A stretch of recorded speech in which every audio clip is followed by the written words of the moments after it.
ফাইজ stage থেকে নেমে জুতা পরবে, কিন্তু সে তার জুতা খুঁজে পায় না। কি জ্বালা! তার বিয়েতে কত বাধা আসলো, সব মিটিয়ে কবুল তো বলল, কিন্তু এখন যে তার লিটিল কুইনকে একটুখানি দেখবে, সে আশাতেও কে যেন 100 বালতি পানি ঢেলে দিয়েছে। শুদ্ধ পাশ থেকে বলে, কিরে, পায়ে মেহেদি দিয়েছিস নাকি? ফাইজ রেগে গিয়ে বলে, আমার জুতা কই? মেজাজ খারাপ। শুদ্ধ ফাইজের পাশ থেকে নেমে ফাইজের জুতা খুঁজলো, আসলে নেই। গেল কোথায়? তখনই মায়রা, ফারহা সহ ইনায়ার সব কাজিন স্টেজের সামনে এসে উপস্থিত হয়। মায়রা চিন্তিত কণ্ঠে বলে, ভাইয়া, কিছু কি খুঁজছেন? শুদ্ধ মাথা নিচু করেই বলে, ফাইজের জুতা কোথায় গেল? এখানেই ছিল। কথাটা বলে মাথা তুলে তাকায় মায়রা, ফারহা সহ একদল মেয়ে দেখে। শুদ্ধ ভুরু কুঁচকে নেয়, কিছু যেন বুঝলো। এরপর সোজা হয়ে দাঁড়িয়ে বলে, ফাইজের জুতা না দিলে কিন্তু তোমার বান্ধবীর শ্বশুরবাড়ি যাওয়া হবে না মায়রা। মায়রা হেসে বলে, আপনারা জুতা না পেলে ফাইজ ভাইয়ার আর বইয়ের মুখদর্শন হবে না, এভাবেই ভাবুন। শুদ্ধর পাশে নাসিম এসে দাঁড়িয়ে বলে, আরে বারবি ডল, তুমি কোথায় ছিলে? এত খুঁজলাম তোমায়। মায়রা কিছুটা বিব্রত বোধ করে। শুদ্ধ পকেট থেকে ফোনটা বের করে ভিডিওটা অন করে বলে, নাও মায়রা, শুরু করো। ভিডিওটা ইরফানকে সেন্ড করব, বুঝলে? তোমার এত ক্রেডিট, এইসব দেখার হক ইরফানের অবশ্যই আছে, কি বলো? মায়রার মুখটা চুপসে যায়। শুদ্ধ কিছু বোঝার আগেই ফারহা খপ করে কেড়ে নেয় শুদ্ধের ফোনটা। শুদ্ধ চেঁচিয়ে বলে, আরে আরে, আমার ফোন! ফারহার দিকে চেয়ে ছোট ছোট করে চোখ নিয়ে তারপর বলে, এসব কি করছো ফারহা? তোমার ভাইয়ের বিয়ে, তুমি ছেলে পক্ষ হয়ে মেয়ে পক্ষের প্রক্সি দিচ্ছ? ফারহা ভুরু কুঁচকে বলে, আমার ভাই কিপটা নাম্বার 1, টাকা ফেললেই আবার ভাইয়ার পাশে গিয়ে দাঁড়াবো, ঠিক আছে? কথাটা বলেই ফারহা ফাইজের দিকে তাকিয়ে বলে, ভাইয়া, 60 থেকে 70,000 টাকা ফেলো। ফাইজ চোখ বড় বড় করে বলে, কি? মায়েরা বলে, কম হয়ে গেল দুলা ভাই, আসলে আমাদের শরীরে খুব দয়া তো, তাই বেশি আবদার করতে পারছি না, আপনি চাইলে আরেকটু বাড়িয়ে দিতেও পারেন। ফাইজ অসহায় মুখ করে চেয়ে রইল।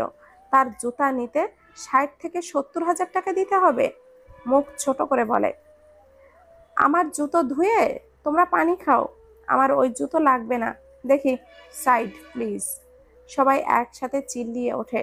সব ছেলেরা দুই হাতে কান চেপে ধরে। মায়েরা বলে ওঠে, ইনায়া আপু বলেছে জুতাহীন বরের পাশে সে বসবে না। মায়রার কথা শুনে সবাই ভ্যাবাচ্যাকা খেয়ে যায়। নাসিম শব্দ করে হেসে দেয়। শুদ্ধ কিছু একটা ভেবে বলল, ওকে, তোমাদের ইচ্ছাই পূরণ হবে। এত টাকা পকেটে নেই, তোমরা ওয়েট করো, আমি আসছি। মায়রা, ফারহা অবাক হলো, এত দ্রুত রাজি হয়ে গেল। রাজি হলে তো ভালো। প্রায় মিনিট 10 পর শুদ্ধ তার হাতে ওয়ালেট নিয়ে হাজির হলো। অতঃপর বলে, আমার একটা শর্ত আছে। মেয়েরা সব উৎসুক দৃষ্টিতে তাকায় শুদ্ধের দিকে। শুদ্ধ ফারহার দিকে চেয়ে এক চোখ টিপে দেয়।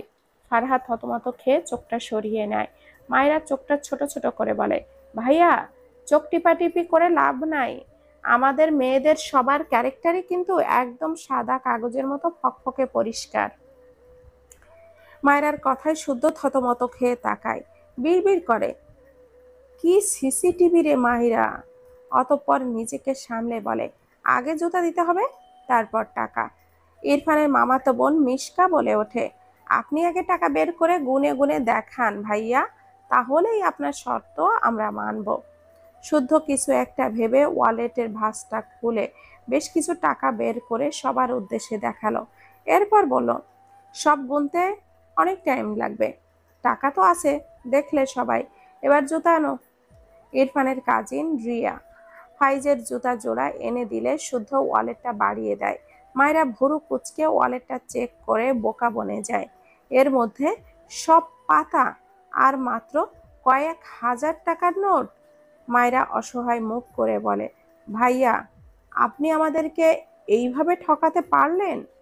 শুদ্ধ হাসছে।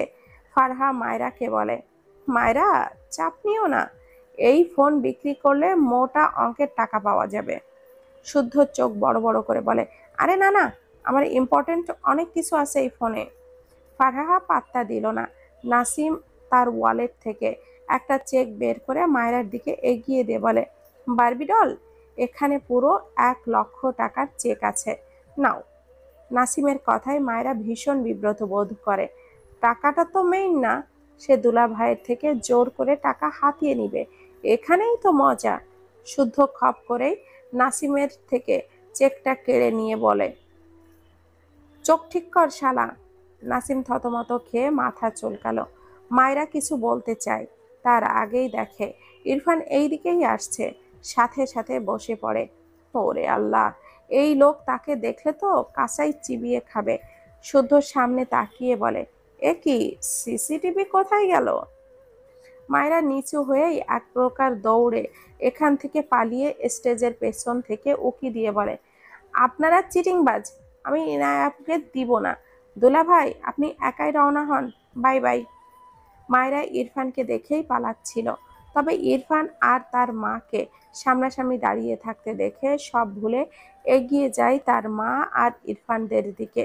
ইরফান কিছু বলার আগেই সেখানে উপস্থিত হয়ে মায়েরা তার মায়ের উদ্দেশ্যে বলে, এখানে কি করছো? মায়রার মা মায়রাকে দেখে ইরফানের গাল থেকে হাতটা সরিয়ে নেয়। মায়রার উদ্দেশ্যে কিছু বলার আগেই ইরফান মায়রার দিকে তাকিয়ে রেগে বলে, বাইরে বেরিয়েছো কেন স্টুপিড? মায়রা আমতা আমতা করে বলে, আসলে আমি ঘরবন্দি হয়ে থাকতে পারবো না, তাই বাইরে ঘুরতে বেরিয়েছি। ইরফান রেগে যায়, এই স্টুপিড যে কথা শোনার পাত্রী নয়, এটা তো সে জানেই। রাগের মাথায় ভুলেই বসেছে। মায়রার মা এখানে দাঁড়ানো। মায়রার গাল শক্ত করে চেপে দাঁতে দাঁত চেপে বলে, স্টুপিড গার্ল, থাপ্পড় দিয়ে সবকটা দাঁত ফেলে দেবো তোমার।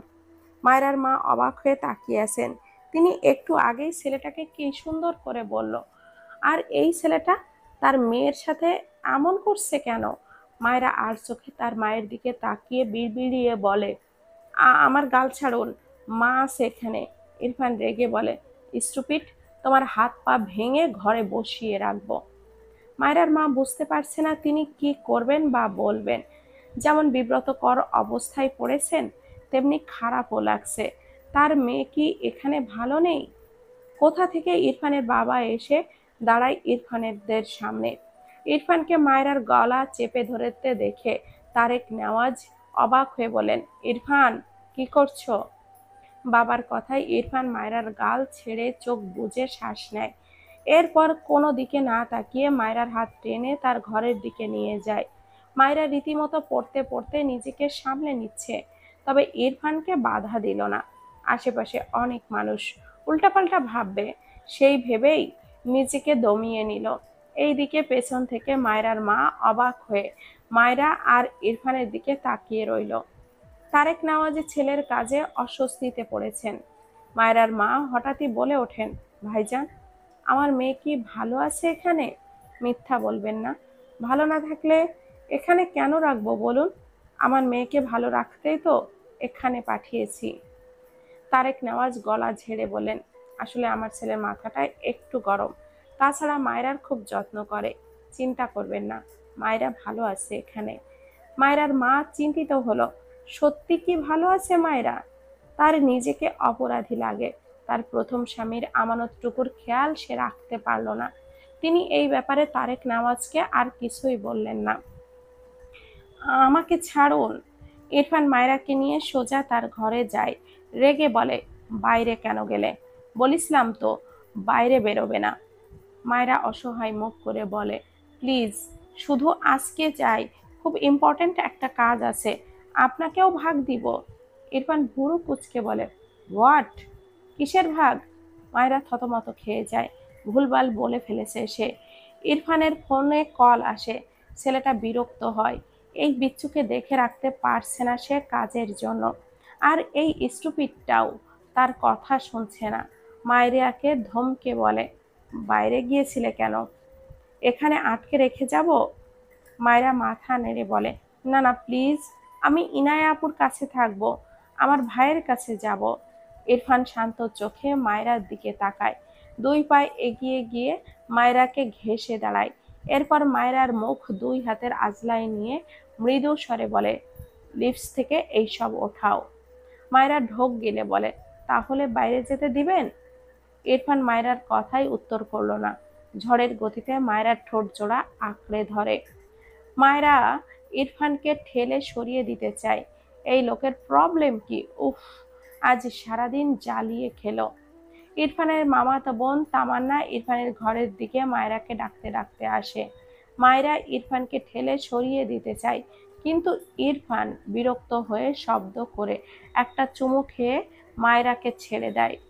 মায়রা গুটিসুটি মেরে ইরফানের বুকে সিটিয়ে দাঁড়ায়, যেন তামান্না তাকে দেখলে আজ শেষ শেষ। তামান্না ঘরের দরজায় দাঁড়িয়ে ইরফানকে উল্টো ঘুরে দাঁড়িয়ে থাকতে দেখে বলে, ইরফান ভাই, মায়রাকে দেখেছো? ইরফান চোখ নামিয়ে মায়রাকে একবার পরখ করে ডান হাতের বুড়ো আঙ্গুল দ্বারা তার ঠোঁট মুছে গম্ভীর গলায় বলে, ডোন্ট নো। তামান্না যেতে গিয়েও মায়রাকে যেন নজরে পড়ল। নিচ থেকে চোখ পড়লে মায়রা লেহেঙ্গা দেখে বলে, মায়রা তো এখানেই, মিথ্যা বলছো কেন? এই মায়রা, আসো, আমরা সবাই তোমার জন্য বসে আছি। মায়রার কেঁদে দেওয়ার মতো অবস্থা। ইরফান বিরক্ত হয়ে বলে, don't disturb me, just leave. Tamanna বলে, ইরফান ভাই, তোমাকে ডিস্টার্ব করব না, মায়রাকে দাও। শুদ্ধ শুদ্ধ ভাইয়া টাকা দিয়েছে তো। ইরফান চরম বিরক্ত হয়।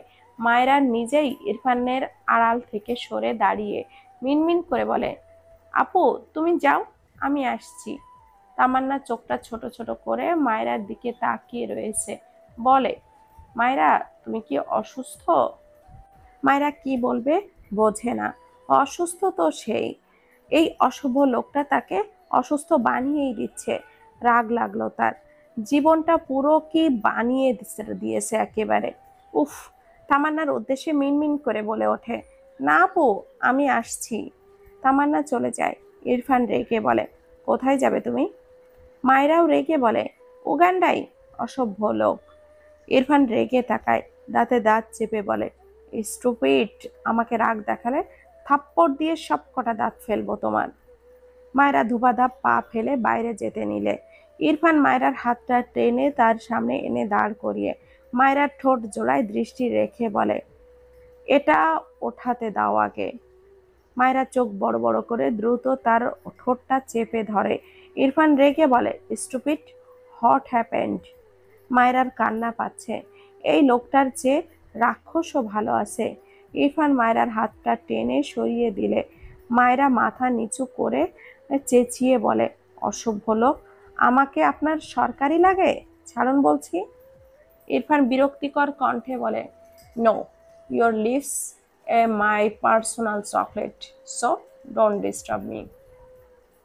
মায়রা আগের চেয়েও জোরে চেঁচিয়ে ওঠে। ইরফান বিরক্ত চোখে চেয়ে আসে মায়রার দিকে।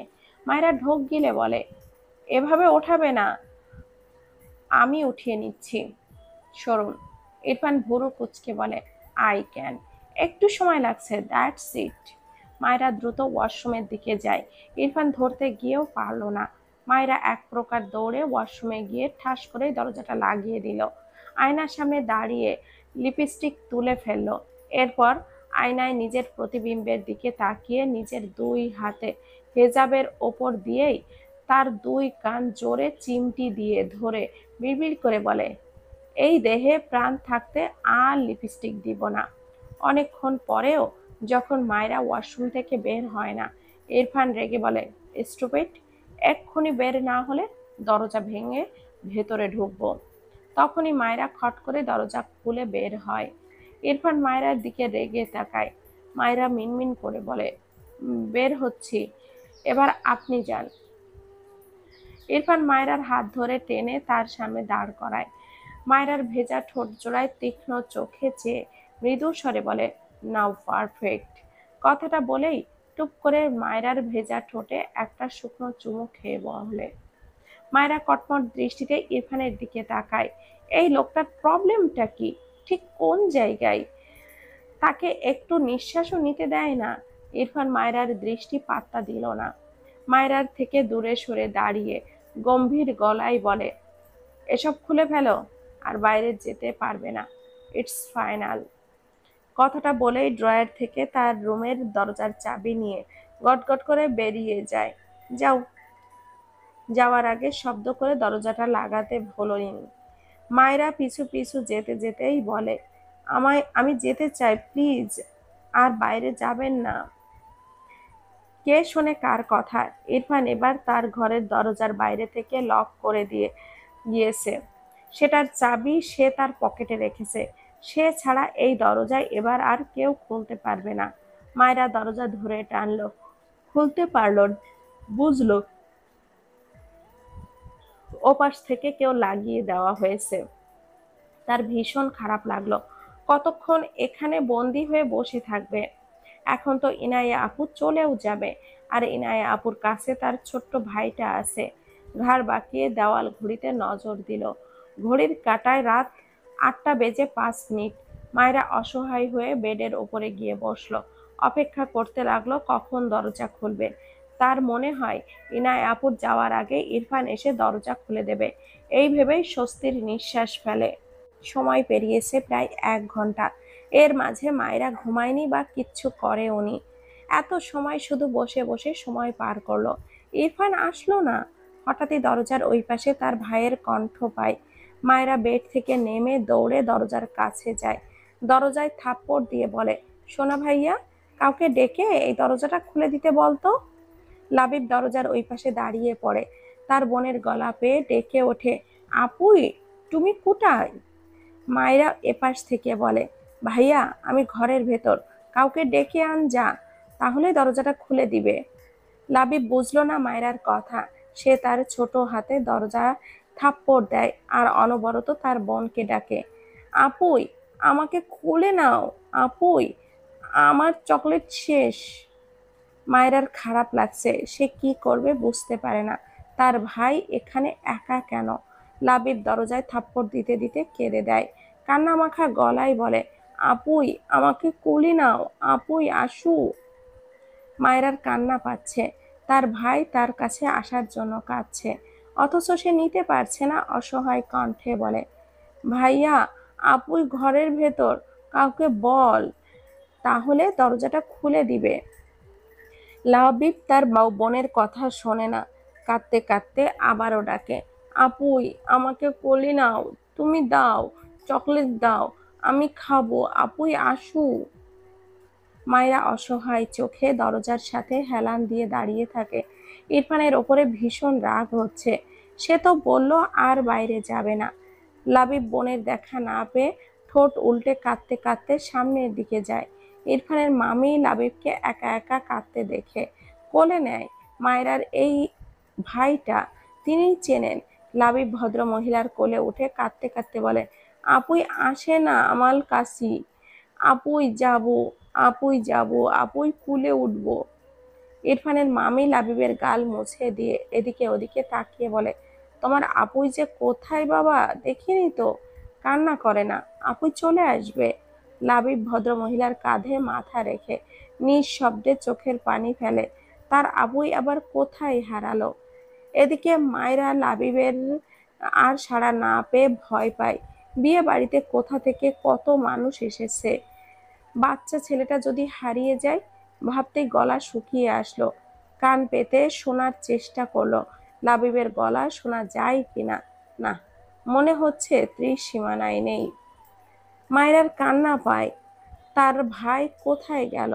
মায়েরা গলা চড়িয়ে বলে, লাবিব ভাইয়া আছিস?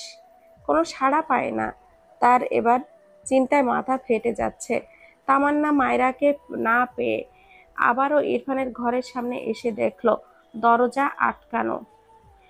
মায়রা লাবিবকে আবারও ডাকে। তামান্না বাইরে দাঁড়িয়ে বলে, মায়রা, তুমি ভেতরে কেন? মায়রা দ্রুত বলে, আপু, দরজাটা খুলে দাও প্লিজ, তোমার ভাই আমাকে আটকে রেখে গিয়েছে। তামান্না লক ঘুরিয়ে চেষ্টা করলো, খুলছে না। প্রায় অনেকক্ষণ চেষ্টা করেও যখন পারল না, তখন হতাশার সুরে বলে, মায়রা, ইরফান ভাই হয়তো এটা লক করে দিয়েছে, চাবি ছাড়া খুলবে না। মায়রা নিস্তেজ গলায় বলে, ও আচ্ছা আপু। তার চোখ থেকে সত্যি সত্যি 2 ফোঁটা পানি গড়িয়ে পড়ল। তার ছোট ভাইকে কতদিন পর দেখলো। একটুর জন্য তাকে রেখে বাইরে গিয়েছিল, আবার এসে নিত, কিন্তু তা আর হলো না।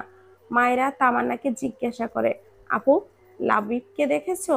হ্যাঁ, তোমার কোলে উঠবে বলে কাঁদছিল, আমার আম্মুর কোলে দেখলাম। তুমি একটু দাঁড়াও মায়েরা, আমি ইরফান ভাইয়ের থেকে চাবি নিয়ে আসছি। মায়েরা লাবিবের কথাটা শুনে স্বস্তির নিঃশ্বাস ফেলল, আর কিছুই বলল না। চুপ করে গিয়ে বেডের উপরে পা তুলে বসলো, হাঁটুতে মাথা ঠেকিয়ে রাখলো। কেন যেন তার খুব কান্না পাচ্ছে। কিছুক্ষণের মাঝেই চোখের কোণে ঘেঁষে কয়েক ফোঁটা পানি গড়িয়ে পড়ে। লাবিবকে তার মা কোলে নিয়েছে। এখন তারা গ্রামের উদ্দেশ্যে রওনা হবে। লাবিব কাঁদছে গুনগুন করে। ইরফানের ছোট ফুপি লাবিবের মাথায় হাত বুলিয়ে বলে, কান্না করে না বাবা। লাবিব তার মায়ের গলা জড়িয়ে গলায় মুখ গুজে রেখে ফুপিয়ে কাঁদে। বিড়বিড় করে বলে, আমি আপুই যাব, আপুর কোলে যাব। আপু কোথায়? মায়রার মা বারবার চোখ ঘুরিয়ে এদিকে ওদিকে তাকায়। মেয়েটাকে আর একবারের জন্যেও দেখল না। ভদ্র মহিলা চাতক পাখির ন্যায় মেয়েকে একটিবার দেখতে চান। তার মেয়ের তার ওপর খুব অভিমান জমেছে। সে কি আসলেই ভালো মা হতে পারেনি? মায়রার বলা সৎ মা শব্দটা কানে বাজলে এখনো কেন যেন সূচের ন্যায় বুকে বিঁধল। ছেলেটাকে জড়িয়ে নিল। তার ছেলেকে মায়রা খুব ভালোবাসে। যাওয়ার আগে তার ছেলেকে একটিবার দেখতে আসলো না। মেয়েটার তার প্রতি এত অভিমান, গ্রামে গিয়েও একটা বারও তাদের বাড়িতে যায়নি। ভদ্র মহিলা দীর্ঘশ্বাস ফেললেন। তার স্বামী বাইরে অপেক্ষা করছেন, দেরি করলে তো অনেক সময়। মেয়ের দেখা পেলেন না। ইরফানের মা সহ পুপিদের জিজ্ঞাসা করলো, কেউ বলতে পারলো না। আর দেরি করলেন না, এমনিতেই অনেক রাত হয়ে গেছে, গ্রামে পৌঁছাতে হবে। আরো দেরি করলে তার স্বামী তাকে আস্ত রাখবে না। দীর্ঘশ্বাস ফেলে সবার থেকে বিদায় নিয়ে বাইরের দিকে পা বাড়ালেন। লাবিব হঠাৎই শব্দ করে কেঁদে দেয়। বাচ্চা ছেলেটি বোধহয় বুঝলো সে আর তার আপুইকে দেখতে পারবে না, আর তার আপুইয়ের কোলেও উঠতে পারবে না। কেঁদে কেঁদে বলে, মা, আপুই যাব, আপুর কোলে উঠবো, আমাকে আপুই নিয়ে চলো। মায়রার মায়ের চোখের কোণে পানি। এই বাচ্চাটিকে তার সামলাতে এখন খুব কষ্ট হয়। তার আপুইয়ের অভাব পূরণ করতে পারে না। আজ কতদিন পর তার বাচ্চা তার আপুইকে পেয়ে কত খুশি হয়েছিল, আবার তাকে না দেখতে পেয়ে কাঁদছে। লাবিব তার মায়ের মুখ ঠেলে কাঁদতে কাঁদতে বলে, আপুই কাছে নিয়ে চলো, আপুই যাব, আপুই কোথায়? আপুই, তুমি চলি, আমাকে কোলে নাও। বাইরে গেলে লাবিবের বাবা লাবিবকে কোলে নেয়, মাথায় হাত বুলিয়ে সান্ত্বনা দেয়, বিরক্তও হয় খানিক। ওই মেয়ের মাঝে কি পায় কে জানে। তার ছেলে হয়ে অন্যের মেয়ের প্রতি এত দরদ আসে কোথা থেকে। লাবিব কাঁদতে কাঁদতে ক্লান্ত হয়ে এক পর্যায়ে ঘুমো ঘুমো ভাব ধরা দেয় তার চোখে। বাবার কাঁধে মাথা রেখে চোখ বুজে বিড়বিড় করে, আপুই পচা, আমাকে কোলে নেয় না, চুমুও দেয় না, আমার শাসনে আসে না, আমার সামনে আসে না, পতা আপুই। বিড়বিড় করতে করতে কান্না মাখা ক্লান্তি চোখ জোড়ায় ঘুম এসে ভিড় করে। কিছুক্ষণের মাঝে ঘুমিয়ে যায় বাচ্চা ছেলেটি তার আপুইয়ের জন্য কাঁদতে কাঁদতে। ইরফান ঘরের দরজা খুলে প্রবেশ করে। দরজা খোলার শব্দ পেয়ে মায়রা মাথা তুলে তাকায়। ইরফান মায়রার দিকে এগিয়ে যায়।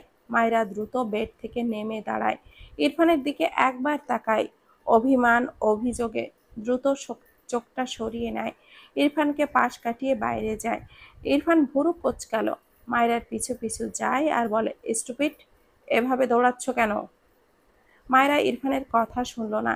এক প্রকার দৌড়ে সিঁড়ি বেয়ে নিচে নামে। কয়েকবার পড়তে পড়তে বেঁচে গিয়েছে। ইরফান পেছন থেকে ধমকায়, তবে নিচে নামল না। এরপর থেকে উপর থেকেই দাঁড়িয়ে মায়রার কর্মকাণ্ড দেখতে লাগলো। মায়রা আশেপাশে কাউকে যেন খুঁজছে। দুই হাতে চোখ মুছে নেয়। তার শাশুড়ি রোমা নেওয়াজকে দেখে জিজ্ঞাসা করে, মা, আমার ছোট ভাই লাবিব কোথায়? রোমা নেওয়াজ বলেন, তুমি কোথায় ছিলে এতক্ষণ? বাচ্চাটা তোমার জন্য কাঁদলো দেখলাম, গ্রামে চলে গিয়েছে তারা। মায়রার মন খারাপ নিয়ে ছোট করে বলে, ও আচ্ছা। মায়রা মাথা নিচু করে নেয়, চোখের কোণে পানি। তার কলিজা ফেটে যাচ্ছে। তার ভাই যে তার কোলে উঠতে চাইলো, সে নিতে পারল না। তার কাছে চকলেট চেয়েছিল, সে দিতে পারল না। তাকে দেখতে না পেয়ে কাঁদতে কাঁদতে গ্রামের উদ্দেশ্যে রওনা দিয়েছে।